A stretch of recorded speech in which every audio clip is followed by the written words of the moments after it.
out that between those who say ethically what analysis does or methods like that are justifiable, and those who question it are coming from different ethical theories.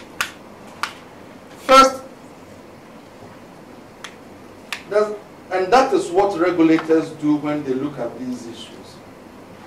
Those who say the methods are bad and therefore we cannot accept it appear to be coming from an ethical frame that experts usually describe in big words as the categorical imperative theory. If it is wrong, it is wrong.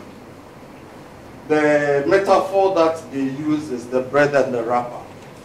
You can't have bread that is wholesome if you wrapped it with paper from the gutter. And therefore the liar and the murderer both to damnation put.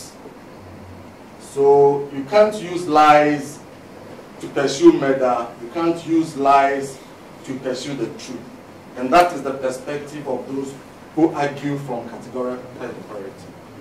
There is another theory which is utilitarianism, which says, let us adopt the method that accrues the greatest good for the greatest number of people. So you could actually summarize that in a mathematical formula. Total benefit minus total inconvenience. If the outcome is positive, let's adopt it. You understand? So it depends also on the frame from which the debaters come. There is, when we look at utilitarianism within this context, I have heard a question that I found very interesting. Once when I argued very strongly on behalf of utilitarian theory, a very old judge who sat by me said, George, wait until your 15-year-old daughter has been used by an investigative journalist to entrap a pedophile in order to determine whether you accept all methods in pursuit of the greater good.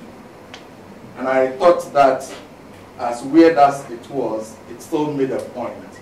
In other words, we are talking about money and corruption now. And so if somebody uses money to entrap another, it is easier for us to have a discussion. What would we apply the same principle if an investigative journalist in an attempt to address question of, say, pedophilia within a community had used somebody's little girl in order to entrap him? You understand? So, it is not, as I have said, to offer any position on the matter, but to attempt to help let us see the difficulty of the issues that we are dealing with and the tensions.